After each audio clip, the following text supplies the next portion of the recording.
This is Rosanna Hart of TrainingDogs.com with some tips on what you can do if your dog becomes aggressive. Of course, be sure to get professional help if there is any problem that is at all beyond you in any way. Don't risk injury to yourself, to other people, the dog, or other pets. Use a crate if the dog is used to one or if you can train him to accept it. It may be quite inconvenient for you to provide the necessary level of supervision while you consider your options, but it's really essential. Start a log and keep track with a notebook or a clipboard with paper, something you can keep handy with a pen too. It's better to just jot down short notes of what goes on at any time.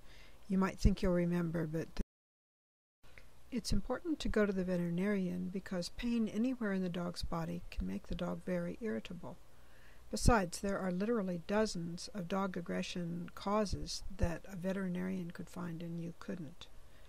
A veterinarian may also suggest some temporary meds, and you may be sure your dog is getting healthy food and plenty of exercise. A tired dog is typically way less likely to misbehave, whether it's in aggression or other ways.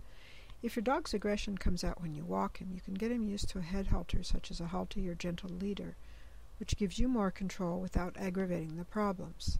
You may need to take the dog to a different area to get good walks if your neighborhood isn't optimal. Whatever you do, just be sure you get plenty of exercise for your pup. Avoid situations that can bring out the aggressive behavior in your dog. Research shows that the owner's vigilance can make all the difference in the long-term outcome of a dog aggression problem. If the issue is in your home, pay close attention to what resources your dog might be guarding.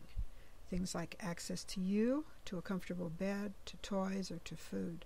This resource guarding can be relative to another dog, or relative to a cat, or a person. Train your dog.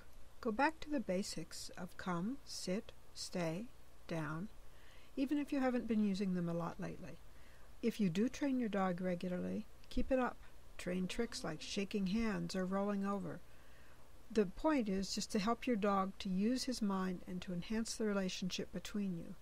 Then, over time, you can get better behavior in the stressful situations. Whatever you do, be sure to use pain-free training methods.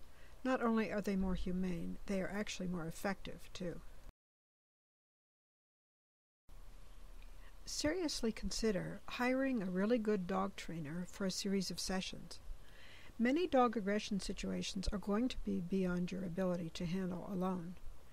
In choosing a dog trainer, be careful and ask a lot of questions about their background, professional training, and philosophy. Ask for at least 3 references and phone these people. Real improvement is almost never going to happen in just 1 or 2 sessions. When the trainer evaluates your dog, discuss how many sessions they recommend, knowing that it's hard to predict. This is likely to make a dent in your wallet, but it can make it possible to save a dog.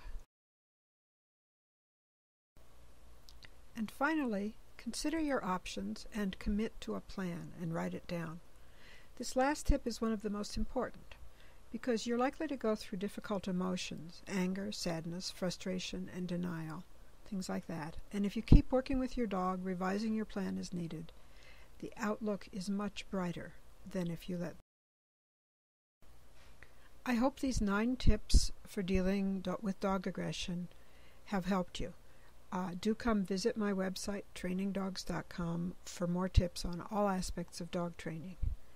And really, if you've got a dog aggression problem, please get right on it. Bye. This is Rosanna Hart.